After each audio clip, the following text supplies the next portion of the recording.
Bismillahirrahmanirrahim. Assalamualaikum warahmatullahi wabarakatuh. Alhamdulillahi rabbil alamin. Alladzi ja'alana as-sa'imin al-mu'minin linusbiha minal muttaqina insyaallah. Wassalatu wassalamu ala Rasulillahil karim Sayyidina Muhammadin wa ala alihi wa sahbihi ajma'in wa ba'du. Saudara-saudariku, berjumpa kembali dalam serial Aku Suka di edisi yang ke-16, di hari ke-16 di bulan Ramadan tahun 1441 Hijrah.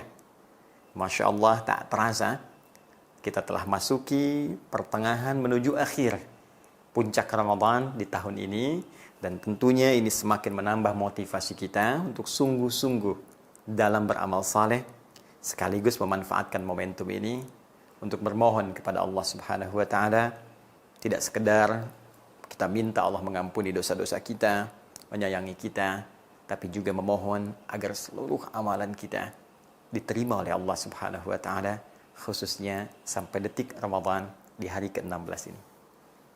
Baiklah teman-teman, kita akan coba lanjutkan bahasan kita pada edisi kali ini untuk melanjutkan serial pembahasan spesial di hari ke-15 seputar akhir zaman, yang insya Allah kita akan coba tutup dan sempurnakan pembahasannya di pertemuan kali ini. Sedikit mengingatkan, kita telah bahas tentang pengertian akhir zaman ya secara filologis dalam pendekatan bahasa di pertemuan yang lalu. Saya telah uraikan pengertian tentang makna akhir, ya, batas puncak dari setiap hal, baik menunjuk kepada aktivitas, bahkan menunjuk kepada waktu. Lebih dalam tentang itu, mohon berkenan kiranya untuk merujuk pada kajian kita di pertemuan yang lalu, sehingga ada kesinambungan dan ketersambungan pembahasan dengan uraian saat ini. Demikian zaman telah kita uraikan, baik dituliskan dengan tulisan seperti ini yang saya bulati, menggunakan alif panjang setelah mim, ataupun demikian pendek ditulis az-zaman dan zaman. Ini kita sepakati dalam uraian bahasa Arab sebagai waktu yang mutlak sifatnya, terbentang luas tanpa batas, baik pendek ataupun panjang, mutlak.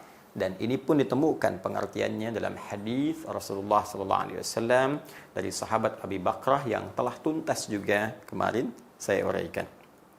Karena Al-Quran sifatnya kitab petunjuk, dan petunjuk mesti memiliki kejelasan dan detil penggunaan manfaat, maka Allah Subhanahu wa taala merinci turunan dari zaman ini menjadi bentuk waktu yang spesifik terkait dengan aktivitas kita di bumi untuk menuju rahmat Allah saat kembali ke akhirat nanti. Maka ini kemudian spesifik ditunjukkan dalam bentuk waktu, dan detilnya diturunkan dalam penamaan Al-Quran. Jika waktu ini menunjuk pada batas usia hingga kita kembali kepada Allah, maka ia dinamakan dengan ajal. Kemarin kita contohkan dalam Al-Quran surah ke-7 Al-A'raf ayat 34. Cara mengisi ajal disebut dengan umur, ya. Ini sudah kita contohkan, ya. Ini pun sudah kita contohkan di Al-Quran itu surah ke-22 Al-Hajj ayat yang kelima, dengan makna baik itu manfaat atau menunjuk kepada kesuksesan, juga menunjuk kepada keberkahan. Saya ingatkan sekali lagi, mohon berkenan, jika ada yang bertanya berapa umurmu, ini sesungguhnya pesan spesifik yang ditanamkan oleh Allah pada jiwa kita yang paling dalam. Dari sekian diberikan usia itu sampai kita kembali nanti, berapa yang sudah kita gunakan sebagai manfaat dalam hidup kita. Ya, sejauh mana kita berusaha meraih kesuksesan sesuai dengan tujuan akhirat kita, dan keberkahan dari nilai-nilai kebaikan yang dihasilkan dari aktivitas yang kita kerjakan mengisi umur ini. Jika tiba waktunya untuk kembali, maka masanya disebut dengan dahar, sudah kita uraikan. Datang maut untuk menjemput, ini pun kita detilkan kemarin, ya, Quran surah ketiga itu ayat 185. Sebelum meninggal disebut dengan mayit, ya, saat wafat disebut dengan mayit, yang mengambil nyawanya disebut dengan malakul maut. Dan kita berharap dalam keadaan yang sangat tenang, seperti di Quran surah 89 ayat 27 itu diungkapkan. Baik. Nah, sekarang kita ingin bicara begini.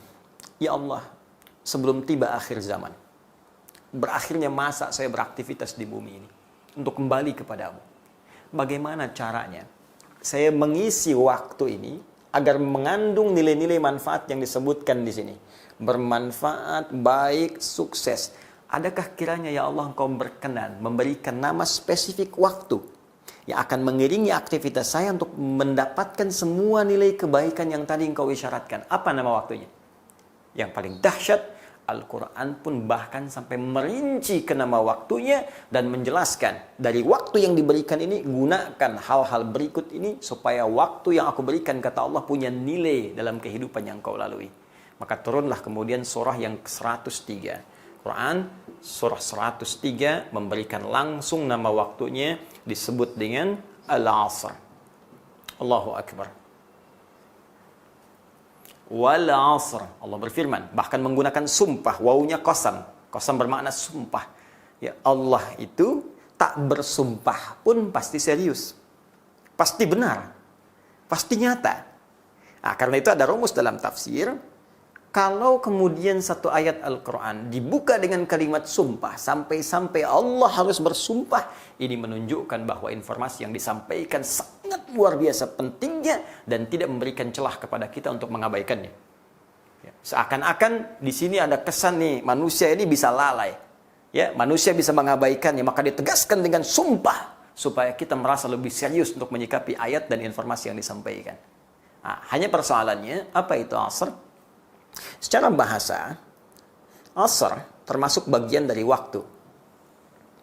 Spesifiknya adalah waktu yang mengiringi setiap aktivitas yang dikerjakan. Ya, jadi kalau ajal ini masih umum sampai usia berakhir, nah, dalam mengisinya disebut dengan umur. Waktu yang mengisi umur yang digunakan untuk beraktivitas itu disebut dengan asr namanya.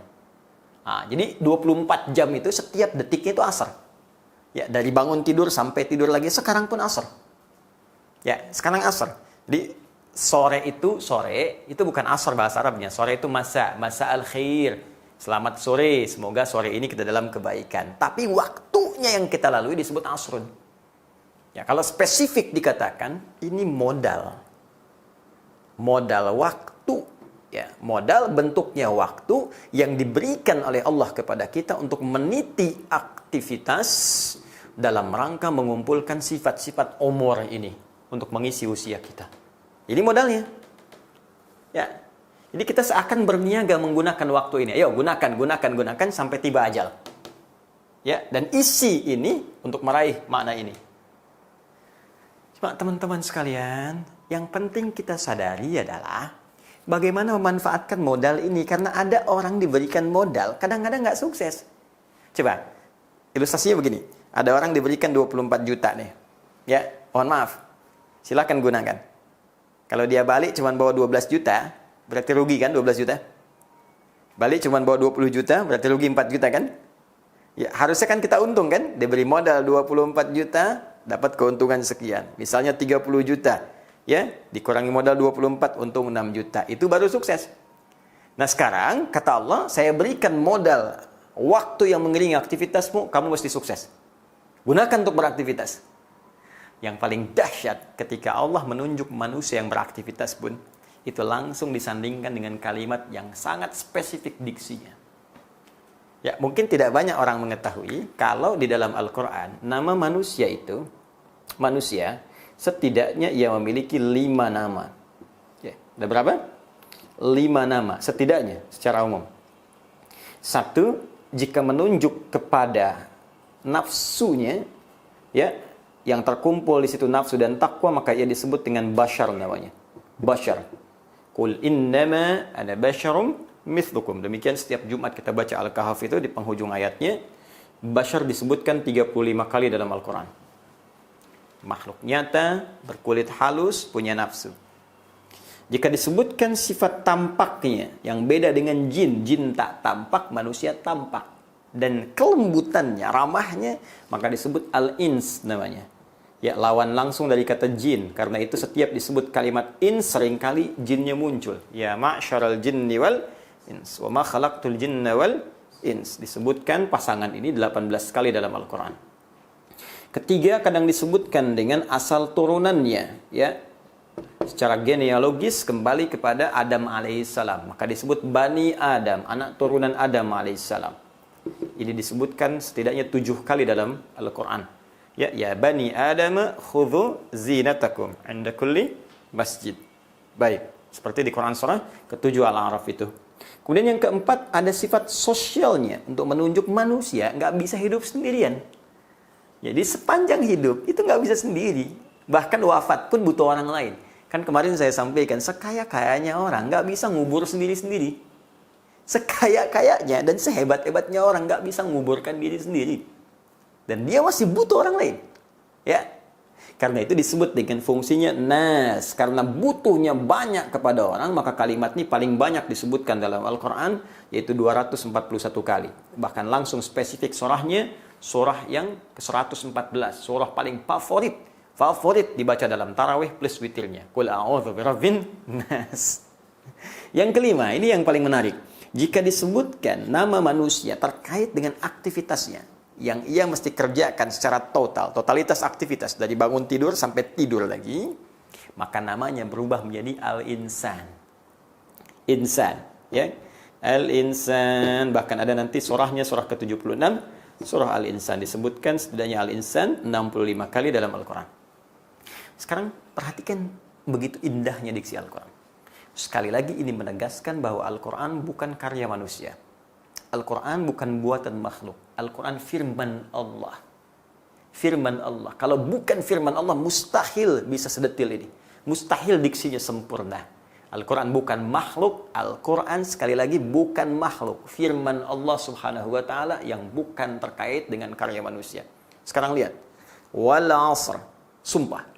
Demi modal waktu yang aku berikan pada manusia untuk beraktivitas. Karena sifat manusianya beraktivitas, maka silahkan cek 1-5 tadi. Mana yang paling sesuai? Ini. Innal insana.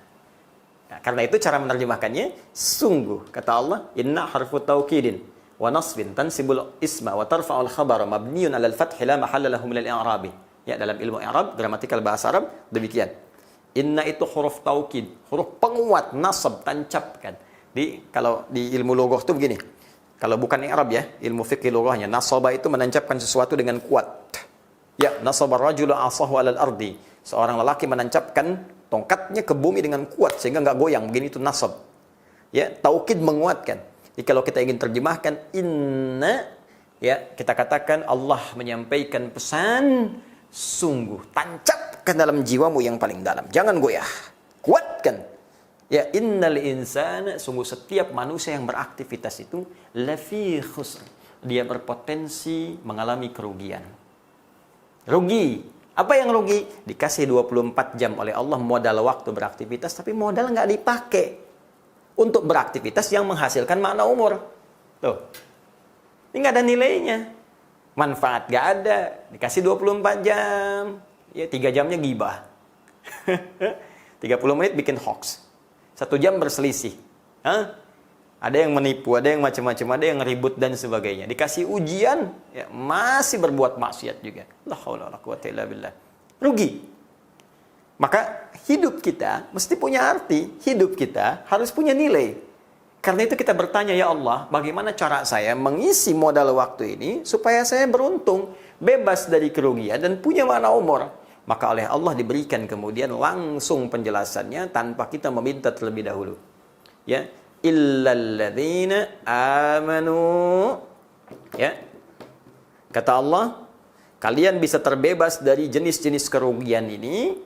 Kalian bisa mendapatkan manfaat yang bisa diharapkan, ya, kecuali yang bebas dari kerugian ini alladzina amanu. Satu, orang-orang yang mau beriman. Ini penting sekali. Alladzina sekali lagi disebutkan 1080 kali dalam Al-Quran. Mencakup semua golongan tanpa sekat. Laki, perempuan, besar, kecil, tua, muda, nggak ada batas di dalamnya. Seakan Allah ingin mengatakan, saya buka peluang untung untuk semua. Saking rahmannya Allah, nggak boleh ada hambaku yang rugi. Jangan sampai aku beri modal, pulang-pulang kok jadi rugi. Lahir bersih, kenapa pulangnya kotor? Lahir beruntung, sampai orang gembira. Sampai tertawa-tawa dan sebagainya. Karena bahagia kita datang. Kenapa pulangnya kemudian menjadi bermasalah? Ya. Maka kata Allah, saya buka semua hambaku berpeluang untuk sukses, untuk bahagia, untuk bermanfaat. Ya. Bagaimana caranya ya Allah? Pertama, satu, beriman kepada Allah, iman. Jadi, orang yang mengisi waktunya tanpa iman, itu nggak ada nilainya sih Allah. Ya, Masya Allah. Hidup 10 tahun, 20 tahun, 30 tahun, 40 tahun, 50 tahun, tapi iman belum ada. Maka dia nggak ada nilai, rugi. Nah, yang paling menarik, jika iman sudah ada, apa pembuktian iman itu? Wa amilus solihat. Maka iman itu akan membimbing pemiliknya untuk mengerjakan amal soleh. Oh, awas, salah baca. Awas, salah membaca, awas, keliru melafadzkan. Amal soleh bukan amal salah.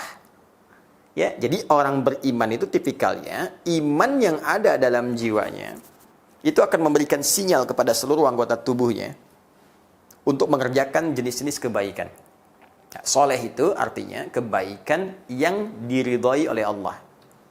Ya, kebaikan yang diridhai oleh Allah Subhanahu wa taala. Yang dibenarkan oleh Allah, ditunjukkan Rasulullah, itu soleh namanya. Baik, maka iman seseorang itu akan memberi sinyal. Iman itu kalau sudah diucapkan, asyhadu an la ilaha illallah, asyhadu anna Muhammad Rasulullah, tembus ke dalam jiwa kita, tembus ke hati, maka di hati akan memberi cahaya, petunjuk, nur. Ya, ke dalam mata misalnya. Makanya mata sebelum berfungsi, imannya masuk dulu. Karena itu dalam Al-Quran ketika disebutkan fungsi mata, imannya dulu sebelum matanya. Quran surah ke-24, surah An-Nur, surah cahaya. Ayat 30 untuk laki-laki, 31 untuk perempuan. Qul mu'minina, katakan pada pria-pria yang punya iman.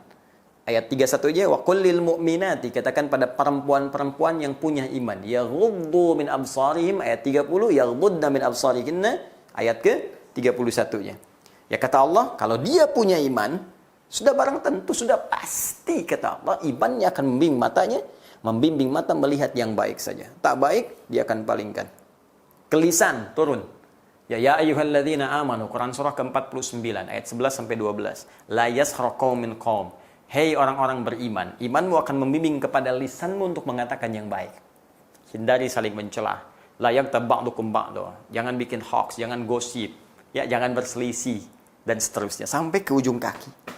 Nah, jadi kalau kita ingin beruntung, ya ingin benar kata Allah, ingin saleh, ingin mendapatkan umur dalam mengisi ajal kita, maka tenun, pupuk amal-amal kebaikan yang bisa kita kerjakan.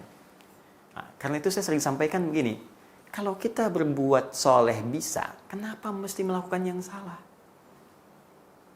Toh dengan soleh pun rezeki kita mendapatkan sama. Kenapa harus mengajar dengan cara yang salah? Soleh dapat 1 miliar, salah 1 miliar juga. Nggak akan berkurang sampai wafat. Rezeki itu mengiringi kematian. Di mustahil ada orang wafat kalau rezekinya belum tercukupi. Dan rezeki itu sudah jelas, sudah diatur. Jadi nggak akan bertambah, nggak akan berkurang. Yang nambah itu keberkahannya. Jika diraih dengan soleh, berkahnya tambah. Jika diraih dengan salah, nggak ada berkahnya. Ya, jadi jangan dikira kalau Anda korupsi, dapat harta makin banyak. Tidak, Anda salah paham. Cuman capek sendiri. Ya, toh Anda bekerja yang baik pun segitu juga dapatnya. Cuman bebannya Allah kurangi. Korupsi langsung 1 miliar. Kerja biasa 10 juta. Dengan 1 miliar beban Anda makin berat. Tekanan ini, beli itu. Jaga, takut ketahuan. 10 juta nggak kerasa. Setiap ada kebutuhan, kasih. Kumpul-kumpul sampai meninggal. Dapatnya 1 miliar juga. Cuman keberkahannya lebih banyak. Lantas kalau Anda bisa mengerjakan yang soleh, kenapa cari yang salah? Ya kan? Ya demikian cara berpikirnya. Kalau orang paham, mengerti dengan rumus seperti ini, saya kira orang cerdas tak akan mungkin memilih yang buruk. Ini satu. Ya, karena itu, sekarang, ini yang paling menarik, ini pun diturunkan lagi. Amal soleh tak ada batas. Bisa dikerjakan siangnya, ya, bisa dikerjakan malamnya. Allahu Akbar. Ya, dirinci lagi oleh Allah. Rinci sekali. Bahkan dari mulai fajar, silakan beraktivitas. Turun surah Al-Fajr, surah 89. Wal fajri walayalin ashar. Demi waktu fajar, ayo beraktivitas.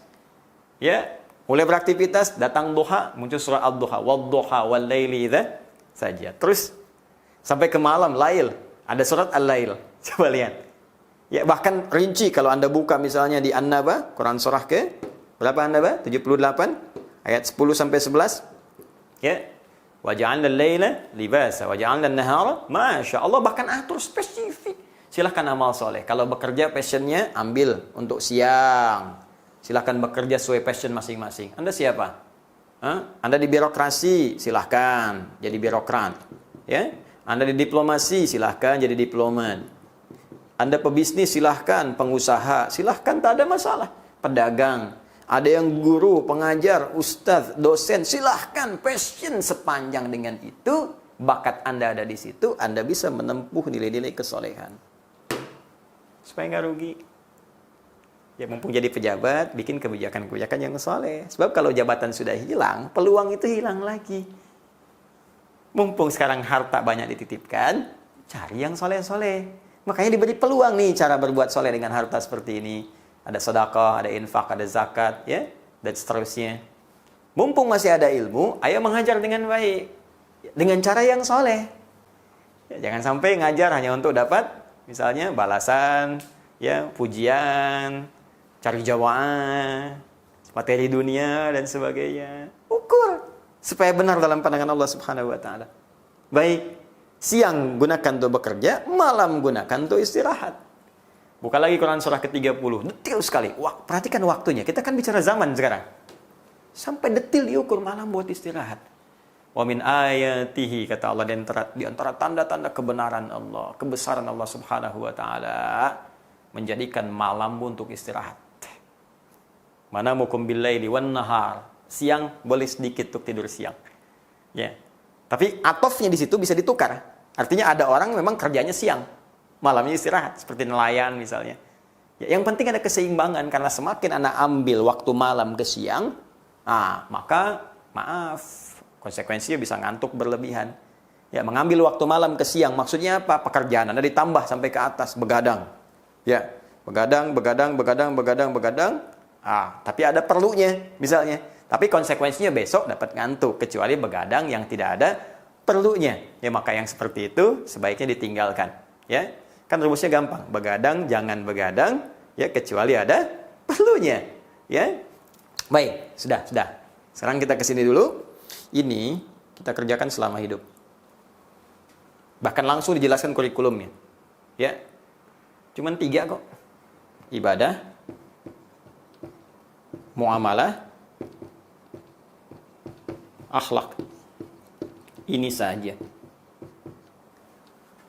Dan secara singkat, semua rasul yang diutus sampai ke yang paling mulia yang kita paling cintai, Rasulullah SAW, diutus untuk mengajarkan ini saja. Ibadah, hubungan kita dengan Allah Subhanahu wa taala sebagai Sang Pencipta, dari mulai tauhid sampai praktek ritual, salat, puasa dan seterusnya. Ya. Muamalah, hubungan kita dengan manusia, hablum minan nas. Zonanya horizontal. Cek hubungan kita dengan tetangga, dengan teman-teman di kantor, tarik ke rumah, dengan istri, suami, ke atas ada ayah, ibu, ya. Ke bawah ada anak-anak, ada cucu dan seterusnya. Baik, bagaimana cara mengerjakan ini secara sempurna? Pakai akhlak. Akhlak saat ibadah, saat sholat, pakai pakaian yang bagus. Ya, datang di awal waktu, kerjakan dengan sempurna akhlak kita kepada Allah. Anda kepada atasan saya di dunia, penampilan bagus, datang sebelum datangnya tiba waktu pertemuan. Kenapa sekarang dengan Allah akhlaknya kemudian jadi berkurang? Tapi kalau sedang minta, nuntutnya luar biasa. Nuntut sepenuh langit, pekerjaan di bawah bumi. Kan tak adil gitu. Nuntut sepenuh langit, pekerjaan di bawah bumi. Gimana? Nah, ini yang kita kerjakan. Ya, ini saja. Sampai kapan kita kerjakan? Sampai tiba akhir zaman yang pertama. Ini.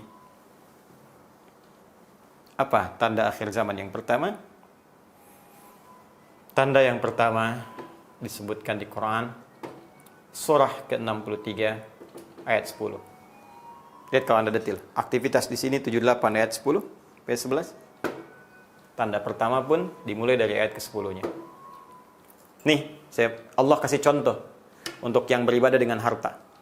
Wa anfiqu mimma razaqnakum min qabli ay ya'tiya ahadakumul maut. Fayaqul rabbi laula akhartani ila ajalin qarib fa asaddaqa wa akum minas salihin. Kata Allah, gunakan harta yang kutitipkan untuk beramal saleh. Infak, berbagi dengan orang. sebelum tiba berakhirnya zaman yang aku berikan kesempatan padamu untuk beraktivitas. Apa bagian pertama? Ini yang disebut dengan tanda berakhir pertama, kiamat untuk manusia yang paling awal, dan setiap manusia akan mengalaminya, sehingga sebagian ulama menyebut sebagai kiamat kecil. Ya, sebelum alam yang besar ini selesai, maka yang kecil ini muncul. Apa itu? Ya, qabli ayyatiya ahadakumul maut, sebelum datang kematian. Ini yang telah kita tuliskan. Maut. Jadi kalau kita berbicara tentang akhir zaman, jangan jauh-jauh berbicara tentang kiamat besar, habisnya alam dulu, alam semesta. Jadi nggak usah jauh-jauh menganalisis begini misalnya. Wah, ini kapan ya kiamat akan terjadi, bumi akan hancur, tabrakan terjadi, asteroid menabrak bumi, dukhan mulai muncul, macam-macam. Itu aspek jauh dulu. Yang dekat dulu yang kita pikirkan, jangan-jangan itunya belum tiba, yang kecil ya sudah datang. Harap-harap usia panjang, maut datang lebih cepat dari apa yang tidak kita duga. Tiba-tiba kematian datang, dan kematian itu kiamat yang paling kecil. Makanya kemarin ketika kita uraikan tentang isu tabrakan asteroid dukhan itu, kan saya kutip firman Allah di Quran surah 33 ayat 63 itu. Ya, ketika Allah sampaikan la'ala sa'ata takunu qariba. Kamu banyak tanya tentang kiamat besar. Hanya Allah yang tahu. Qul innama ilmuha 'indallah. Ya, wa may yudrika la'alla sa'ata takunu qariba. Terus persiapan kamu apa kalau kiamat itu terjadi besok? Persiapan kamu apa? Kamu aja bisa meninggal. Ya, jadi yang paling penting kita lakukan sekarang ini, kita selalu tanyakan, kalau hari ini saya wafat, begitu dulu cara berpikirnya. Makanya Nabi sering menganjurkan kita itu, sering ziarah, ya, dengan cara yang benar, lihat untuk mengingatkan kematian. Nyolatin orang yang wafat, mengantarkan jenazah, untuk berpikir kalau saat itu atau esok hari kita kemudian jadi jenazah. Kita mesti mengerti. Jadi semua yang kita rasakan dapat itu akan habis. Harta yang dikumpulkan tuh habis, ditinggalkan. Jabatan yang dibanggakan, sampai saling berselisih, saling segala rupa dilakukan dan sebagainya. Untuk dapat ini, dapat itu, uang dan seterusnya. Ya, ilmu juga demikian. Ya, hati-hati karena ustadz juga tolong doakan, tolong. Karena tidak mudah. Tidak mudah. Ya, setan itu kan levelnya, kalau orang manusianya makin naik, setannya makin pintar. Ya, setan goda ustadz beda dengan setan goda diplomat. Setan ustadz beda dengan setan birokrat. Ya, setan ustadz, setan ulama beda dengan setan rakyat biasa. Akan lain. Yang rebutan jamaah kah, yang ini kah, yang itu kah, yang saling mencelakan dan sebagainya. Makanya penting saling mendoakan. Penting berprasangka baik. Penting saling menyayangi. Itu yang kita tebarkan dalam kehidupan. Doakan, saling menyayangi, dan ada dalam nilai kebaikan. Karena kita akan wafat. Akan meninggal. Gini, karena itu Nabi sering mengarahkan kepada kita persiapan sebelum wafat. Jangan sampai ada penyesalan, karena ayatnya sudah turun. Kan di situ jelas Allah mengatakan, ada orang yang menyesal sampai mengatakan kepada Allah, ya Allah, laula akhartani ila ajal yang qarib. Tambah dikit aja ajal nih, batas usianya tambahin dikit aja ya Allah. Tambah dikit, aku janji. Kalau ada kebaikan tersisa, besar pun aku semua aku berikan. Kuwakafkan aja semuanya. Ya. Tambahkan ya Allah, walau cuma 5 detik aja untuk mengatakan semua aku wakafkan, selesai. Sehingga nggak ada beban dalam kehidupannya. Gitu. Jadi kita berpikir yang besar-besar. Ternyata akhir zaman yang pertama itu maknanya kematian. Wafat. Ya. Hanya kita pun mesti waspada. Kenapa? Karena ternyata dengan diutusnya Rasulullah SAW, Allah menegaskan bahwa beliau adalah seorang Rasul yang terakhir. Untuk umat yang terakhir. Untuk masa yang terakhir. Jadi sesungguhnya akhir zaman itu sudah dimulai sejak Rasulullah SAW diutus. Bahkan Allah sudah mengatakan masa semakin mendekat. Kiamat yang besar semakin mendekat. Dengan statement yang diturunkan lewat firman Allah di Quran surah ke-54 itu. Ayat yang pertama, surah Al-Qamar. Bahkan Allah langsung berikan tanda alamnya. Iqtarabatis sa'atu wa insyaqqal qamar. Sungguh as-sa'ah, kiamat semakin mendekat dari yang sebelumnya, makin dekat, makin dekat, makin dekat. Ya, dan bulan telah terbelah. Bukankah sudah dibuktikan lewat NASA? Ya. Dan orang-orang yang tahu antariksa bahwa pernah ada bekas terbelahnya bulan, nampak jejaknya, terlihat. Dan Allah mengatakan semakin dekat. Hanya kan hitungan Allah beda dengan hitungan kita. Bukankah sehari di akhirat itu sama dengan 1000 tahun dunia? Ini kan? Hitungannya beda. Jadi kalau kita mengukur di masa Nabi Muhammad SAW ke kita sekarang, belum tentu seperti yang kita gambarkan, karena hitungan Allah berbeda dengan hitungan kita. Entah itu 2000 tahun setelah Nabi, entah 3000 tahun, entah 4000 tahun. Mungkin dalam hitungan Allah cuma 2 hari, 3 hari, 4 hari, tapi hitungan kita bisa terasa berbeda. Hanya karena itulah ketika seorang bertanya tentang kapan waktunya kiamat terjadi, tidak ada kecuali tanda umum saja supaya kita mengamalkan amal-amal soleh, supaya persiapan itu bisa dilakukan dengan sempurna. Hanya yang paling penting untuk waspada, keterangan sudah jelas bahwa orang-orang beriman jangan khawatir. Orang beriman gak akan khawatir dengan kiamat. Jadi kalau ada orang panik dengan kiamat segala rupa, padahal kejadian aja belum, ini menandakan imannya lemah. Iman harus diperkuat lagi. Kenapa? Karena semua orang beriman yang imannya benar, bukan orang munafik. Ingat, bukan orang munafik, yang imannya benar, Allah akan wafatkan sebelum tiba kiamat. Di orang yang beriman dengan iman yang benar tidak akan mengalami huru-hara kiamat. Ya, tidak akan mengalami dahsyatnya kiamat. Orang diangkat, bumi diangkat, segala rupa diadukan dan sebagainya. Ya, ihnil manfus, seperti dilempar-lempar seperti kapas, ya, ditabrakkan dan itu. Bagi orang beriman tidak akan mengalami itu semua karena akan diwafatkan sebelum tiba kiamat yang besar itu. Cuma tantangannya tidak mudah karena tanda-tandanya pun itu yang ditanyakan oleh malaikat kepada Rasulullah SAW dalam hadis riwayat Muslim. Ini sebagai penutup kita. Ya, nomor hadis yang ke-8. Kalau punya kitab jadi jilid yang pertama, nomor hadis yang ke-8, rawinya sahabat sekaligus mertua Nabi, yaitu Umar bin Khattab radhiyallahu taala anhu. Al-Imam An-Nawawi mengutip hadis ini dalam Al-Arba'innya, memosisikan pada nomor hadis yang kedua. Bahkan disebut dengan hadis Jibril. Ya, panjang kalau kita bacakan, ya, an Abi Hafs Umar bin Khattab radhiyallahu taala anhu. Qala bainama nahnu julusun inda Rasulullah sallallahu alaihi wasallam ittala alaina rajulun shadidu bayadi thiyabi shadidu sawadi sa'ari ya la yura alaihi atharu safari wa la ya'rifu minna ahadun. Ya, fajalasa ila Nabi sallallahu alaihi wasallam wa wada'a kaffayhi ala fakhidayhi.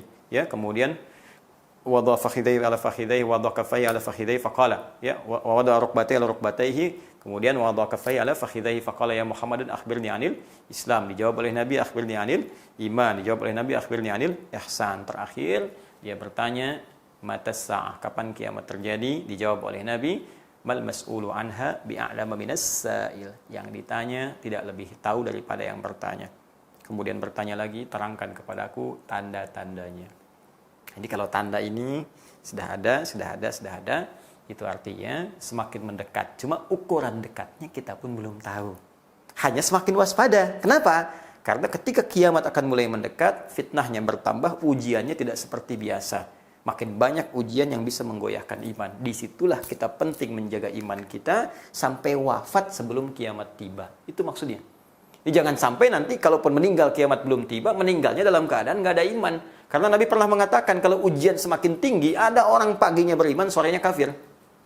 Ya, yusbihu mu'minan wa yumsi kafir. Atau sebaliknya. Itu yang paling bahaya. Ya, dan itu akan terjadi. Ada orang tadinya beriman tiba-tiba murtad. Ada orang tiba-tiba, ya, demikianlah. Berubah tidak konsisten. Karena itu diantara tandanya antalidal amatu rabbataha, jika ada seorang pembantu melahirkan tuannya. Di banyak tafsiran di kalangan ulama, ada yang mengatakan dunia mulai terbalik, yang bohong dianggap jujur, yang jujur dianggap tidak. Ada yang menafsirkan anak mulai durhaka kepada kedua orang tuanya. Ada yang menambahkan lagi dengan banyaknya tersebar kemaksiatan dan sebagainya. Ya, wa antaral khufata, al-urata, al-alata, ri'a asya'i yatatawwaluna fil bunyan. Engkau melihat penggembala yang cuma beralaskan kaki, kemudian telanjang setengah dada. Kok bisa lomba-lomba penggembala ini meninggikan bangunan-bangunan tinggi? Ada yang menafsirkan orang sudah lomba dengan kepentingan dunia. Ya, sudah nggak senang berbagi dengan sekitarannya. Cuma ngumpulin kepentingannya aja, ambil, terus lomba-lomba, pamer, tingkatkan status sosial, sudah nggak peduli dengan sesama. Akhirnya yang terjadi saling memakan satu dengan yang lain, seperti hukum rimba. Kejahatan mulai banyak muncul. Kalau kejahatan sudah mengisi dunia dengan sepenuhnya, orang-orang sudah nggak mendekat dengan Allah, sampai di hadis lain dikatakan zina sudah menyebar sampai orang nggak malu melebihi binatang, sampai-sampai orang mengatakan kalau bisa jangan di sini di balik tembok saja karena sudah menyebarnya zina di mana-mana. Nah, kalau sudah seperti itu terlihat, Ada banyak keburukan tampak, ini menandakan pesan pertama, ini, jangan ke kiamat dulu. Pesan pertama, kita harus menjaga iman dengan baik, jangan goyah, jangan ikut maksiat. Ya, ini poinnya. Supaya kita pertahankan sebelum wafat. Khawatirnya iman semakin rendah, hilang iman, maka masuk dalam golongan yang menghadapi kiamat, yaitu orang-orang munafik atau orang-orang yang mengingkari dirinya kepada Allah Subhanahu wa ta'ala. Ini yang dimaksudkan. Jadi akhir zaman bisa berarti berakhirnya kehidupan kita dengan wafatnya kita semua. Juga yang kedua bisa berarti berakhirnya alam semesta, sehingga tiba waktunya kehancuran dan kita berpulang kepada Allah Subhanahu wa ta'ala. Tapi poin pentingnya, orang beriman tidak akan mengalami kiamat yang besar. Hanya ia akan mengalami jembatan menuju pertemuan dengan Allah, yaitu kematian kecilnya, kiamat kecilnya, kematiannya untuk menuju Allah Subhanahu wa ta'ala. Karena itu saya sering mengatakan, jangan bahas yang tinggi-tinggi dulu lah. Cukup jadi pengetahuan saja. Dukhan jadi pengetahuan, Dajjal jadi pengetahuan, Ya'juj dan Ma'juj jadi pengetahuan. Kita penting tahu sebagai bagian dari pembahasan keimanan kita dan tanda-tanda yang akan muncul. Sehingga dengan itu kita bisa ingatkan pada generasi-generasi mendatang untuk kembali kepada hukum Allah supaya tidak mengalami itu semua. Ya, apa hukum Allah itu? Itu yang tadi saya terangkan. Berbicara yang baik-baik, mendengar yang baik-baik, perbanyak amal soleh, beribadah kepada Allah, bermuamalah yang baik, berakhlak yang mulia. Itu yang kita jaga sebagai penguat iman sampai kita berpulang. Saya kira ini, dan jangan sampai masuk pada bahasan yang lebih detail yang tidak ada kejelasannya dan hanya pengetahuan mutlak milik Allah Subhanahu wa ta'ala seperti kepastian tentang kiamat. Saya kira selesai bahasan kita. Dan lebih baik kita fokus membahas yang sekarang kita butuhkan saat Ramadan untuk memperbaiki keadaan dan kualitas kehidupan kita. Untuk itu, saya tutup bab terkait dengan akhir zaman untuk membuka bahasan lembaran baru terkait dengan penguatan jiwa kita, penguatan tubuh kita, penguatan arah ibadah kita, sehingga menjadi manusia berkualitas, manusia akhir zaman yang berkualitas untuk kembali kepada Allah Subhanahu wa ta'ala. Itu yang bisa saya sampaikan. Dan tentunya, seperti sering saya katakan, akan ditemukan kekurangan-kekurangan yang tidak menjadikan itu sebagai bahan perdebatan, bahan perselisihan, tapi kita jadikan sebagai keyakinan bahwa tidak ada manusia yang sempurna, yang ada harus saling melengkapi, saling menyayangi, dan saling menutupi satu dengan yang lainnya. Sudah selesai, kita sayangi para ustadz-ustadz kita, para ulama kita, kiai kita, habaib kita, jaga mereka semua, supaya bisa konsisten membimbing kita semua berada dalam jalur yang diridhai oleh Allah Subhanahu wa ta'ala. Selamat berbuka. Subhanakallahumma wa bihamdika asyhadu an la ilaha illa anta astaghfiruka wa atubu ilaik. Wa akhiru da'wana alhamdulillahi rabbil alamin. Assalamualaikum warahmatullahi wabarakatuh.